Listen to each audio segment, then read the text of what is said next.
to Perspectives panel discussion, which is our last event for the year.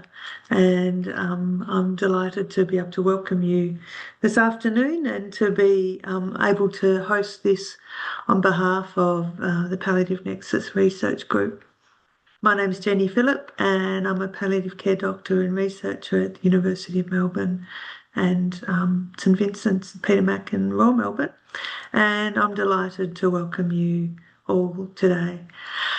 If I could begin by acknowledging traditional custodians of the land. I'm here on the land of the Wurundjeri people of the Kulin Nations, and I just want to take a moment to acknowledge the most glorious weather and the currawongs that were out this morning, and to pay my respects to the elders who have been the custodians of this land for millennia. Today is an end-of-year event and it's a panel discussion, and I'm really pleased to be able to welcome you to think about all things advocacy and palliative care. I'm pleased that I'm going to be introducing our guests, but I just wanted to introduce the topic a little bit, and perhaps even before I do, throughout I'll be asking questions, but there will be opportunities if you'd like to put a question in the chat and we could ask the panel to make comment on it. But just a moment about advocacy. It comes from the Latin voc or voce, maybe VOC, which is related to speech and implies speaking for others. When we look at advocacy in health policy, it's defined as the processes by which the actions of individuals or groups attempt to bring about social or organisational change on behalf of a particular health goal, program, interest or population.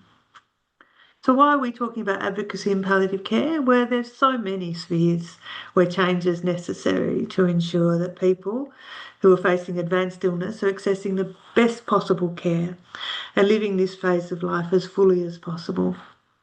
And some of those spheres of potential change are in the public level, the government and policy level, at a service level, and at an individual patient and family level. And maybe you're all been advocates. In fact, I'm sure you have at some points in your work and in your domains of influence. And I just perhaps say that in palliative care, I think we probably are pretty good at advocating at as clinicians at a patient level, but we're possibly less comfortable and maybe, perhaps a little bit too accommodating at the public and the government level. So I'd like to sort of unpack that a bit this afternoon, and perhaps you might have thoughts of that. So today we have a panel who have worked across and thought deeply about their roles as advocates, and who'll share their experiences, and they have a great deal of experience and many different spheres of influence across some of the areas we're talking about. So if I could begin by introducing them. Firstly, I'd like to introduce Samantha Chandler. So Samantha's passion for healthcare advocacy and medical research began with the extremely premature birth of her daughter. And over quite a few years, her passion has deepened and deepened and been shaped by her personal experiences of caring for family members, some living with chronic conditions, others who've battled cancer.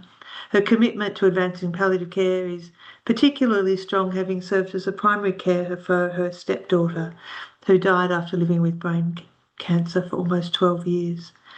That time, Samantha and her family received in-home supports from a range of different groups, and these experiences have provided her with invaluable insights into the needs of patients and carers.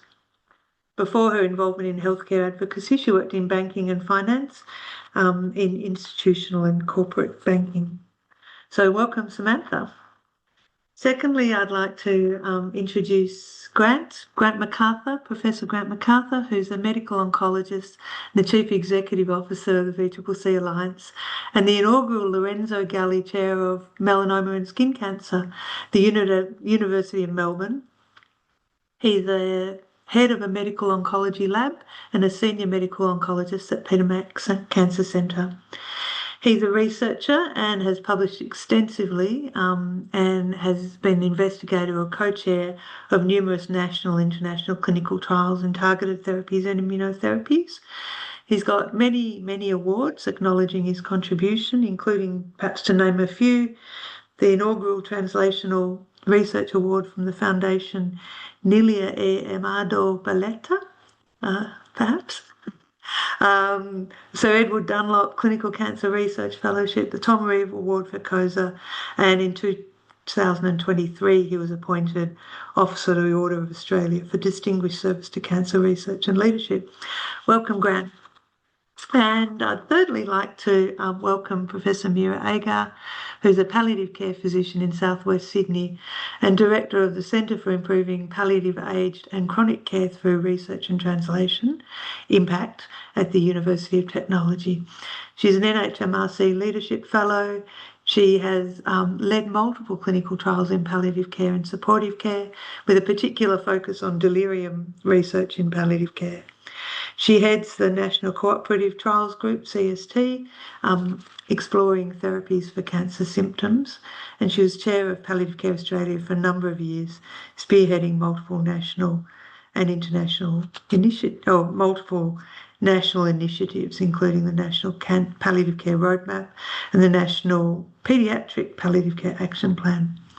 She's also had a number of awards for her work, and I understand most recently an international award for her work in delirium. So welcome, Mira. So I'd like to begin by perhaps asking each of you to comment on your experience or an experience when you were engaged as part of advocacy. Perhaps, thinking about the changes that you were interested in bringing about and how you went about it and sort of how it unfolded. And perhaps I might start with you, Grant, if that's all right. Yeah, thanks, Jenny, and real privilege to join you. Great topic, by the way. I think this is, so important that everyone involved, in care of patients and research, can be powerful advocates. So, yeah, an example to kick us off. Look, I'm pretty lucky to have ridden what felt like a big wave at the time of some really successful advocacy quite a few years ago now. So, and look, it involved end of life care actually, but so as a medical oncologist, I was caring for a young woman by the name of Claire Oliver, and Claire was 25 years of age and had metastatic melanoma with quite aggressive metastases in the era before we had any effective therapies. And she came to see me one day in a consultation in a consulting room. There was a great support from some patient support groups in the consulting room, providing cups of tea and having a chat about people about skin cancers and melanoma. Anyway, Claire shared that she'd used a solarium a number of times and thought that her melanoma at the age of 25 was actually due to the use of solariums. So she chatted with the patient support person who was a patient advocate in their own right, and they thought, I think the media would be pretty interested in this story. So a few days later, Claire did an interview on the ABC 7:30 report, which was very powerful. Claire was a beautifully spoken patient advocate in terms of communicating a message about what this had done to her life, the use of solariums. So that was 7:30 p.m. on a weeknight. She then did a radio interview with Melbourne's top-rated news reporter Neil Mitchell the following morning, and it was like a 40-minute interview on what was happening to her, which in primetime radio in the morning is a very long interview. Then 24 hours after that, the Minister for Health in Victoria, it was then Daniel Andrews, announced there would be a tightening of regulations on solariums. Now, what was interesting about this and why I raise it as the example is that we, and we meaning clinicians and epidemiologists and public health experts, had been crying based on data to get the regulations tightened for the use of solariums and had not got traction. 36 hours from the patient advocacy story being communicated, action happened. It was just unbelievable. And then from there onwards, things amplified. Eventually, now we have a national ban on solariums, commercial use of solariums in Australia. That is directly attributable to Claire and what she did. You know, I remember the day she died. A journo put a microphone under John Howard, the then Prime Minister's um, face, and said, "Did you hear that Claire Oliver died?" He stopped as he was walking fast, as John Howard used to do, down the halls of Parliament House, and he did a doorstop interview about Claire. It really was remarkable stuff. And then about 2 or 3 years later, there was some research done to show that 65% of the Australian population knew who Claire Oliver was and what she was campaigning for. So what's the message when we're talking about advocacy today? So that patient advocate, also the supporters of patients, just so powerful. And it was a partnership. We had this basically three-pronged communication strategy with the media. Claire would be front and centre. Then I would come as a clinician and talk about the clinical impact of uncontrolled skin cancer. And then my colleague, Craig Sinclair, epidemiologist from Cancer Council Victoria, would talk about all of the public health data.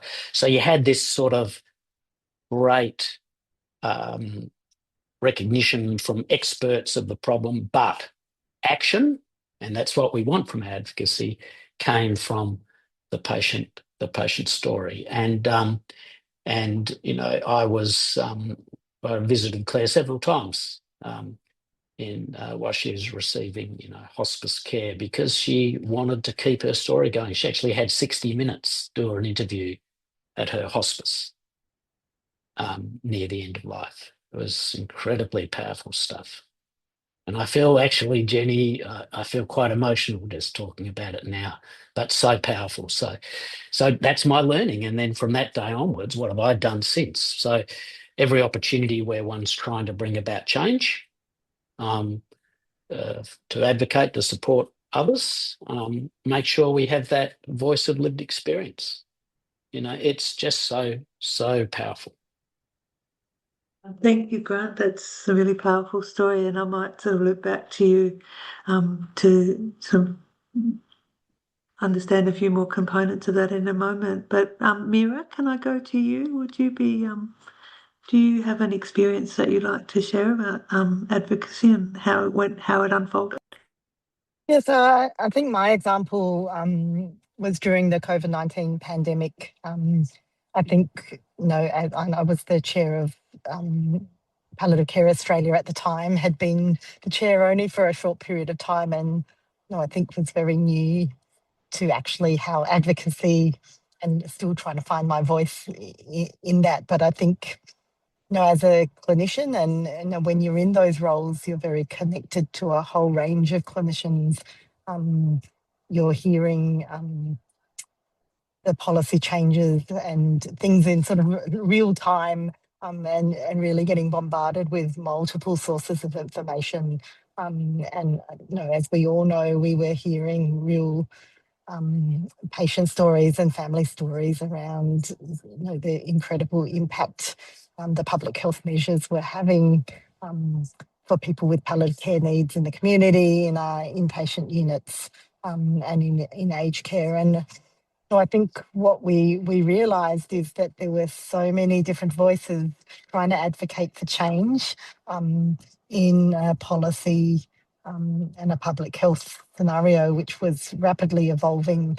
People needed to make dramatic changes very rapidly. And so our thought was, if we could be one source of the voice of what people with palliative care needs needed, be the synthesis point put all of those diverse voices and views together, and be solutions focused, and be really aware of what the legislative and public health environment was at any given point in time, and be agile in terms of the solutions. That would be the best way we could advocate for realistic changes that really could improve the experience of people with palliative care needs. And some examples were around visiting and hospital visiting. I think we were able to come up with some very sensible suggestions that were still possible within the public health measures, but allowed people who were imminently dying to have close loved ones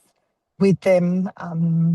There were issues around access in aged care, and we were able to put some solutions forward. And the medicine stockpile was another example where the availability of palliative medicines hadn't really been thought about. The availability of devices such as syringe drivers hadn't really been thought about, and the particular needs around telehealth for palliative care patients, and putting forward a model of telehealth that was able to be taken into account as the telehealth measures came into play during the pandemic, were examples where we had clinicians and stakeholders from all the state and territory jurisdictions. We were talking to our consumer advisors and having bi-directional conversations with the chief medical officers that had palliative care under their portfolios, and were able to be that conduit. And I think it's that sort of being able to listen and synthesize, but also having that clinical experience to be able to guide a solutions focus that really helped us through that time, and not necessarily just being a problem deliverer, but saying, yes, we understand this is the context and the environment, but this is the problem we are seeing. And when we bring that together, these are some of the possible options that could move us forward. And we found that was a really positive way. And no, of course, we couldn't achieve all the things that we might have ideally liked, but I think we were able to shift things in a positive direction. Thanks so much, Mira. COVID sort of created so many sort of challenges that needed new solutions, didn't they? And bringing them together in a coherent way, or bringing together possibilities in a coherent way, is a really important role. Thank you, Samantha. Can I throw the same question to you, please? Yeah. An example or an experience, and your thoughts about that? Yeah, I probably haven't got just one example, but I can relate to what Mira said about the COVID situation. I was on a consumer leadership group with Safer Care Victoria, and one of the I suppose an example that no one but our group saw would be that we were meeting weekly for quite a period there, and the issues that we would discuss and raise, all of a sudden the next week or the next day they'd be in the front page of the newspaper. And it was sort of a bit of an example of, you know, unfortunately what we were saying perhaps didn't always make it to where it should have. If it had, and if the advocacy had worked, perhaps it wouldn't have made the front page would have been different. But it was one of those examples. Grant, I remember the story of Claire Oliver. When you first said her name, I wasn't sure, and then when you started describing her, I certainly do remember that scenario. I wish that I had such a sort of a successful story of advocacy to tell, but I don't. I'm more the chipping away type person.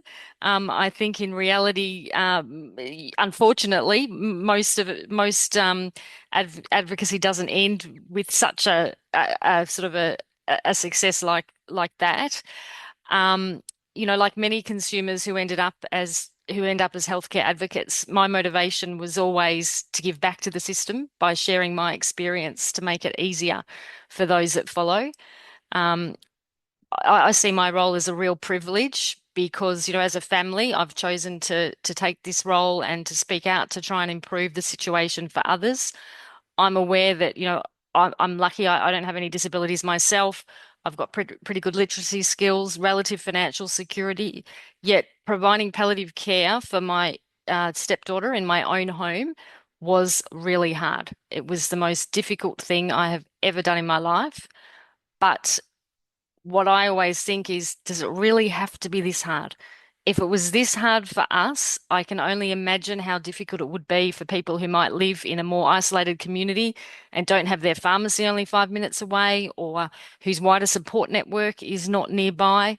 I was lucky I had family and friends who could look after my school-age daughter when necessary. And Michelle, my stepdaughter, had a handful of really close friends who used to cook us meals, and they were available to help keep Michelle company if ever we needed to go out. But I sort of take it as almost a duty to speak out for people who can't speak for themselves. I had to stop all my activities when I was caring for Michelle, and it took quite a while to get back until I was ready to start doing things again. And when I was ready, I decided to specifically look for a role that would allow me to contribute to how palliative care is delivered and to improve the system for other people who are going to have to go through it. And so, because I'd already been doing some other healthcare advocacy work, I was linked into some of the main organisations that were relevant to consumers. So, I was aware of the Consumers Health Forum, which is the peak consumer body. I was aware of Safer Care Victoria, which is the government's safety and improvement arm that works with consumers. So, I knew where to start sort of looking and finding out what I was interested in contributing to. And I've found in this sort of field that one thing often leads to another. Sometimes I deliberately look for something that'll help me learn more about a field I'm interested in. So if a relative has got a particular cancer or a condition or something, I might deliberately try and find what I can so I can help them out. At other times, someone on a committee or a project will be involved in something that they think you might be interested in and let you know about and invite you to join. But what I'm really interested in is trying to influence policy and the way our health system delivers palliative care for people and for their carers, because really it's the carers who are here after the event. And I find it is a bit of a tricky sort of situation, because it's the patient who's the patient, yet it's sort of the carer who needs the care. And sometimes the professional carers do find that, I think, a difficult sort of dichotomy to manage as well. One of the other things I'm really interested in is research. What's the evidence behind what we do and how we do it? And also the fact that research can influence policy. One of the projects that I've worked on was to do with the costs to carers. And there's a lot of costs that carers face. It's not only dollars, but it's lost work hours, it's lost social hours, lost friendships. You know, you really find out who your friends are when you're in a stressful situation that literally involves dying. Another one of the studies I participated in was in relation to or that we're still doing, which is about introducing people to palliative care at certain transition points, if once they're diagnosed with a life-limiting illness. And, you know, palliative care has been proven to actually help people to live longer and to give them a better quality of life. So that's certainly something that I'm dedicated to. One of the main things is that, you know, I really enjoy working with the other people who are in palliative care, because I find that they are willing to listen and to hear people's stories, because it's sort of one of the things they do all day, and take new ideas on board. So I'm really, you know, happy in whatever small way I can participate to help influence that. Thanks so much, Samantha, and such a breadth of activity um, and you know, I personally have worked alongside you, and the contribution has been tremendous in so many different ways, including in, you know, design of clinical trials, etc. So thank you. I wonder if I was going to ask each of you, and I think it's sort of bubbled up some of the elements already, but one of the key questions I was going to ask you is what you think are the core essential elements that need to be present or thought through in advocacy. And I think I wonder, Mira, do you want to have a bit of a go at that already or at the beginning? Thank you. But happy also for people who want to chip in. Yeah, I think one of the things is the data and the evidence that the change or the solution, I think as Samantha says, actually works and is tailored to the particular problem and also the policy context at the time. And I think you need to think about what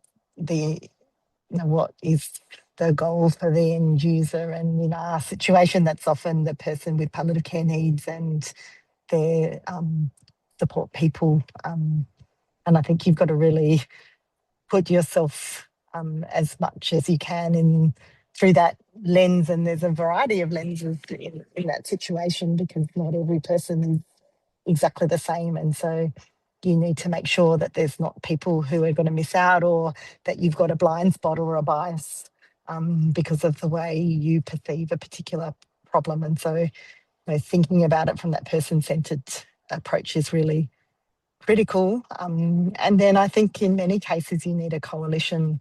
A lot of the policy issues we're facing in the contemporary healthcare space is not in one setting or one domain or one area of healthcare. And so you need to work out who your allies are and actually convince them that the data says a particular story and have them on board. And then thinking about who your audience is and what speaks to them and how do they get convinced. And sometimes you have to tell your story in a very tailored way, which might not necessarily be the way that you usually would tell that story. And sometimes it's a data-driven story. Sometimes it is the narrative. Sometimes it's about what would happen if we don't do this, and what will be the issue, the problem that they will have to deal with if they don't take a particular course of action. So I think you need to sort of work out what's the strategy that's going to work for a particular audience, and sometimes tailor the way you deliver your advocacy to meet that audience. Thanks, Kira. Grant, do you want to add to that? Yeah, look, I really do agree with all of Mira's points, and it's interesting. Actually, a question came up from Aaron Wong. I saw in the Q&A around. Oh, can you hear me? Okay. Yes, from Aaron Wong around. Oh, what if you don't have great the data behind you in some areas? And I fully agree with Mira, and Samantha raised it as well, just how powerful having the data is when you're making an argument. But sometimes the data's incomplete, but if you can clearly articulate the problem, have some solutions, provided there's some data to support it. Doesn't have to be a full economic analysis and something like you'd put in a business case to Treasury and Finance for funding.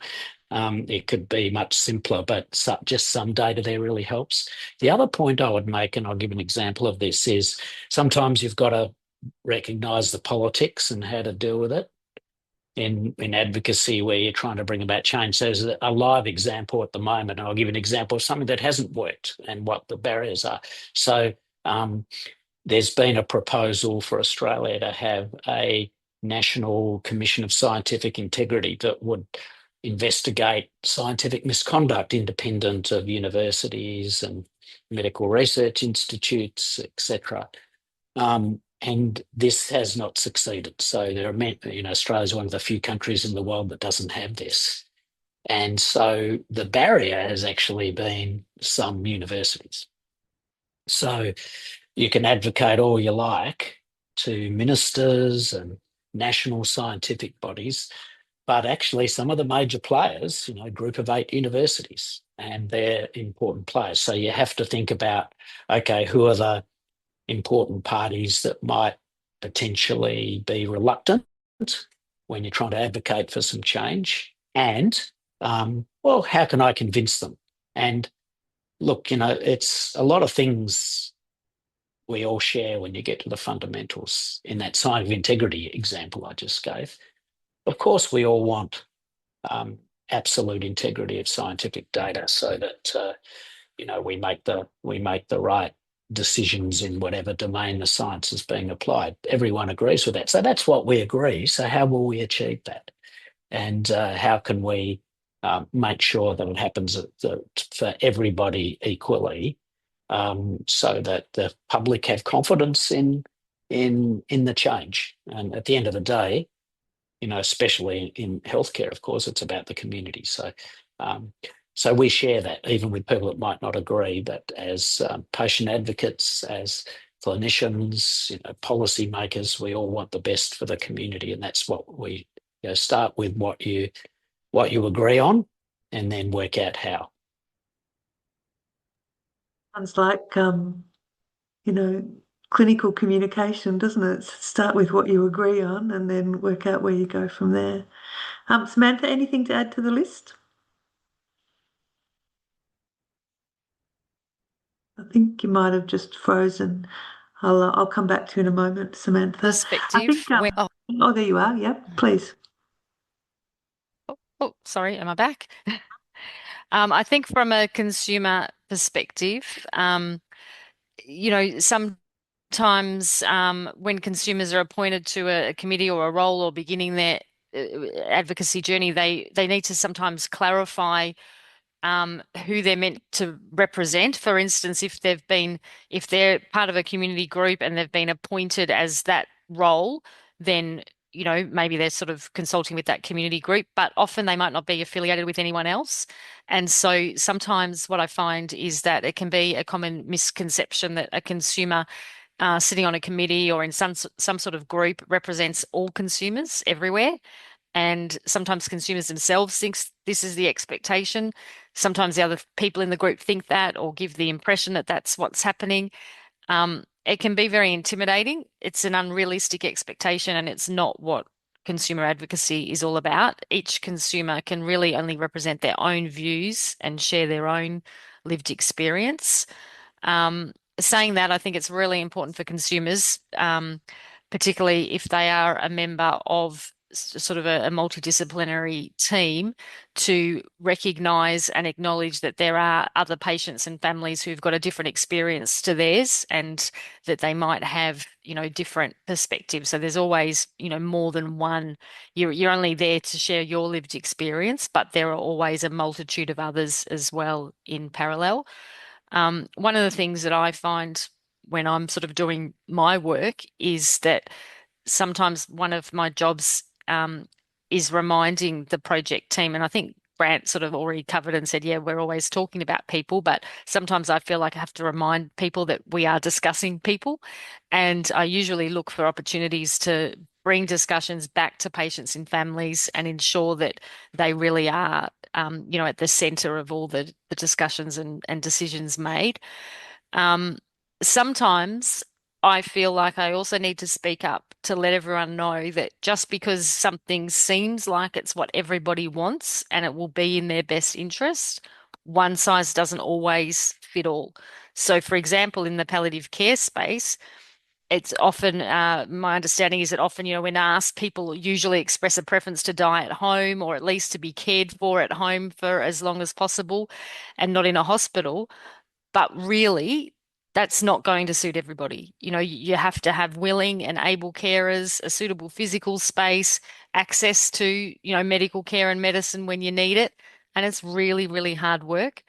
Um, so for instance, if there was an elderly couple and one partner gets ill with a physical disability in particular, I find it really hard to understand how they would be able to manage if they were on their own. And so often, I take it on my job in the advocacy space to be reminding everybody, hold on a minute, is this going to work for every part of the community? It might seem like it's a good solution and the one that everybody wants, but really, is it going to suit everybody? So it's almost playing that devil's advocate at times. Thanks, Samantha. Grant, you had another point that you were thinking? Yeah, just thinking about, how to go about things in a powerful advocacy, and getting to Aaron Wong's question again, what if you don't have the data? I'll give you a real interesting example of no data. And it comes to that time, Mira's already referred to it, when I think there was lots of advocacy going on, which was the peak of the COVID-19 pandemic. Like, we had so many things we had to try to advocate on. So very early on, everyone will remember when supermarkets were running out of essentials like toilet paper. And you probably all will recall, for those that are healthcare workers, actually some healthcare workers, couldn't get to the supermarket to get their toilet paper. And it was, we didn't have data on this. It was all anecdotal, right? So we, from a position of authority, and I think getting an ally from position of authority can help. So, as a CEO, and we'd started this COVID-19 cancer task force, which I co-chaired. So I simply wrote to the CEO of Woolworths and Coles, said, how can this be? How about you open up for healthcare workers for a limited time of the day? And so they did that for a period of time. And it took them about a week to respond, maybe even less. No data, but, just appealed to, oh my God, how could that be? Anecdotally. And there was a response. It didn't last for a long time, of course, because things settled down and toilet paper manufacturer picked up for the demand for the hoarders. But really interesting to see how quickly they responded, simply from, stating something obvious and so essential to humanity, like going to the bathroom. The trusted body of, Mm. reasonable people doing the ask too. I think there's two sort of other points that I think you all brought up when you were telling your examples, but maybe we didn't highlight enough, and that is I'm interested in your comments on this, the passion or the commitment of the people who are doing the advocacy.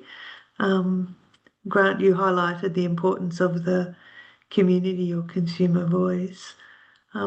And I wonder if because some of these examples you've been describing have been sort of rapidly evolving things as well, even though you might have been thinking for a long time or talking for a long time, for example, about sun solariums, the set of circumstances didn't necessarily come together. And I'm wondering about planning and how strategic do you have to be, or is it okay to sort of do it on the fly? Does anyone want to have a go at that? I would simply say, Jenny, yeah, of course, planning and strategy and working out a tactical approach is ideal, but sometimes opportunities come up and you've got to go for it. And as you suggest, with passion, so that the message is clear. So, take opportunities when they come up. That might be the solarium situation was a incredibly powerful, patient advocate. But there's other opportunities if they come up and you think it can lead to acceleration of the change, go for it and grab it. Thanks, Grant. There's been a question that's come in around there's not necessarily a lot of diversity in some of the discussions or the debates, and wondering about whether maybe it's a comment rather than necessarily a question, but if anyone in the panel wants to have a go about increasing or ensuring that diverse voices are incorporated in advocacy efforts. I'm guessing that in a part, the really important and now sort of, I would hope, universal inclusion of consumer voices is part of that. And perhaps we might just take that as a comment. And Grant, did you want to comment? I see you've Yeah, look, microphone. I think of that, simple phrase, nothing about us without us, which for minority groups and disadvantaged communities, I think is a really good adage. But having said that, there are groups of people that don't have spokespersons, and that's you can't easily engage, people of certain, demographics as spokespersons to deliver messages, if they're not able to. So we have to have alternatives as well. But I think the basic principle, nothing, about us without us is really good. However, sometimes, other people have to step forward, but still bear in mind, if it's possible, to to actively engage in the advocacy, those people that are most affected. Thank you. Samantha, you can say something. Yeah. Yeah, I might add here. Look, I think, it is something that a lot of organizations grapple with in terms of their representation of how to extend that sort of diversity. One of the things I think that sometimes sort of almost gets forgotten, or I think that almost for a lot of people, most people, this would be their first sort of, serious sort of intersection with the health sector, and everyone is at a really vulnerable time of their lives. So sometimes for the people who work within the industry, that can be difficult to remember because it's their everyday thing. But so I think, you can spend a lot of time trying to engage people who are sort of almost on the edges of the system and not difficult to engage. But if we can design the systems and do the things that are going to sort of reach that level, it's going to improve things for everybody. Like just because you can't always, everyone does their best efforts, but if you can't always sort of speak directly to those people, you're trying to design the system to catch everybody and to catch everybody when they're at their most vulnerable moment. Yeah, thank you. Well said, Samantha. Mira, many of us here in the audience have limited experience or perhaps confidence about speaking out in public or in the corridors of power. I wonder what things you've learned along the way and what advice you might give us. Yeah, I think I was very much one of those, and I still feel that I have to sort of garner my confidence whenever I need to be advocating for a particular issue. I think the things that really helped me focus was this matters to people, and if there's an opportunity to move something forward for something where there's a gap or a need, and I'm in that position where I could be that voice, not taking that opportunity, that's almost a moral responsibility, I think. And I think thinking about for whom you're advocating, I think removes yourself out of the equation, which I think is very helpful in terms of sort of overcoming that initial apprehension. And I think the other thing is that policy stakeholders and government, I think in the most part are trying to find solutions and trying to progress things. Yes, of course, there's politics and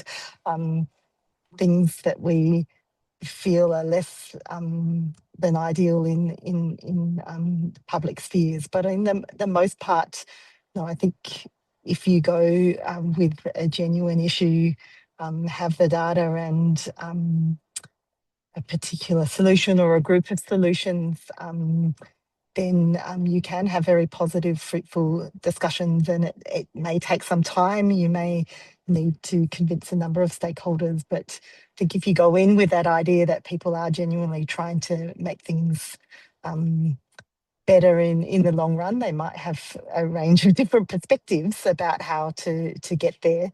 But I think if you go in with that attitude, even the most difficult policy or political environment can garner some traction if you take that sort of principle, I think. Yeah, that comes back to Grant's point about, the things you can agree on and then working from there. Samantha, are you going to comment on that? Yeah, I was just going to say, I think I agree with Mira. When I very first started a long time ago, and it wasn't in the palliative care side of things, but I suppose I was sort of a bit skeptical of, believe it or not, in a hospital, how much people were they really caring about the patients? Because sometimes it didn't seem like it when you were at that end. But having worked longer in this space now, the one thing it sort of did give me was confidence, and it made me feel more better that as individuals, everyone that I've come across is really working to achieve the same end and to make improvements and to make things better for everybody. So I think that's given me a lot of confidence. And yeah, sometimes it is slow and it's hard. From an individual consumer perspective, working in some of these committee roles and things like that, um, you know, I always I often at the beginning of a meeting will have my point that if there's one point that I want to make for the meeting, I'll sort of have that ready, and I might be looking for the opportunity to actually to raise that somehow within it. And if I can get that one point across, then I feel like I've achieved something for that time, because sometimes, depending on how tightly structured meetings and things are, it can be difficult to get your point across. But that's, I always make sure that I'm prepared, and so that I can do that if I need to. Yeah, it's very strategic. Thanks, Samantha. We're coming to the end of our time, and as we sort of come to the end, we like to finish these panel discussions on asking you each to comment on a quote. And I've sort of a bit provocatively taken a quote from the work of Frederick Douglass. People will know that Frederick Douglass was a African American who had been enslaved, and he escaped, and then he really became a lead voice in the abolitionist movement in the US. He's a writer, an orator, a very skilled orator, and obviously a passionate advocate for abolition. And then after the Civil War ended, for the rights to vote. And he wrote, and I quote, "Power concedes nothing without a demand. It never did, and it never will." Your comment, Grant, on that? Yeah, I love the quote, and what I love about it is the simplicity, right? And the way I would interpret it in complex ecosystems is, the demand. Be clear, be simple, don't be half-hearted. Oh, yes, we know this is hard. There's all these things to consider. No, be clear. Now, you could overdo the demand if you're not respectful or seen as being too pushy. But to me, the demand, I love that Douglas's use of the term demand, because that is clarity. What is needed? Demand it, be clear about it. Thanks, Grant. Samantha, your response to the quote? Yeah, I think in Australian we'd probably say, if you don't ask, you don't get. And what's the worst thing they can say? No. But from just a consumer perspective, one of the things that I usually that it sort of reminds me of is that I think some of the success in asking or in communicating with people is about being able to speak their language and understand their language. But then at the same time, as a consumer and someone who's been doing this for a little while, I've always got to remember to take that consumer perspective as well, and not get sort of carried away with that group think that can occur if you're on a long-standing committee or something like that, and to always be bringing it back to the basics of the consumer perspective. Thanks, Samantha. And Mira, your response to "Power concedes nothing without a demand. It never did, and it never will." Yeah, the thing that it really struck me was that there's the power side and there's the demand side. So there's sort of like this seesaw, isn't it? And thought about what advocacy plays in that kind of a equation, and it's actually not only putting forward an ask, but I think it's also trying to shift the power and giving voice to the sort of end user. And I think that's why stories and narrative, and I think going back to Grant's story, why that can change this equation in an instant. because it moves the power dynamic very rapidly and very powerfully, with not a lot of words often needed to achieve that. So I think we shouldn't underestimate the power in bringing that voice to the table, and the context then becomes, why we think that's important, which is the clear sort of ask that we're also putting forward. Thanks, Mira. So thank you. What a great discussion. Really rich and full, and lots of experience, and across so many levels. So thank you. We didn't get to all the questions because of time, but I want to thank our panelists, Samantha, Grant, and Mira, for your time and for your deep thought about this, and for sharing your experiences and your wisdom, and for all the advocacy that you do on behalf of us all. We're grateful and better off for both hearing about it and also benefiting from it. So thank you from all of us this afternoon. Thank you to the audience for coming along and giving up some of your Wednesday afternoon so close to Christmas, and the things that get crazier and crazier at this time of year.